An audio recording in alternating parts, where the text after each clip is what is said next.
வணக்கம் தம்பிகளே, இது நீங்கள் பார்க்குறது இந்த பருத்தி வயல். இப்போ தான் இந்த மகாராஷ்டிரா, நம்ம ஆந்திரா ஒட்ட மாதிரி இந்த மானாவாரி பூமிங்களை இந்த மாதிரி தான் பருத்தி வயல்லாம் வந்துட்டு இது பண்ணுவாங்க. பாருங்கள் எவ்வளோ லைன் நேராக இருக்குது. நீங்கள் ட்ரெயினில் போகும்போது கண்ணு கட்டின தூரம் வரைக்கும் உங்களுக்கு வந்துட்டு இந்த இது தெரியாது. கண்ணு கட்டின தூரம் வரைக்கும் இந்த லைன்ன்றது பார்த்தீங்கன்னா நீங்கள் மெயின்டைன் பண்ணணும். ட்ரெயினில் போகும்போதும் பார்க்கலாம். இப்போ தான் இந்த சீசனில் எல்லாம் போட்டிருக்காங்க.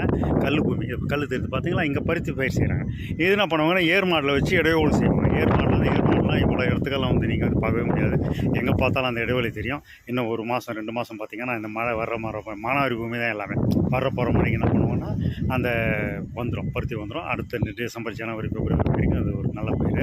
பாருங்கள் எங்கேயுமே அந்த கரண்ட் கம்பம் பம்ப் செட்டு அது இதுன்னு ஒன்றும் கிடையாது. மானாவாரி பூமியிலே வச்சுட்டு இங்கே வராங்க. இது பருத்தி இது மாதிரி இடைவெளி விட்டு பயிர் செய்யும்போது பாருங்கள், இடைவெளிக்கு மஞ்சு கிஞ்சு எதுவுமே போடல. நம்ம பக்கம் நீங்கள் எப்படி செய்கிறீங்க பார்த்துக்கோங்க. இடைவெளி பாருங்கள் எவ்வளோ அருமையாக இருக்குது. இதான் வந்து மானாவாரி பூமியில் மகாராஷ்டிரா, மத்திய பிரதேசம், இந்த ஆந்திராலாம் செய்கிற விவசாயம்.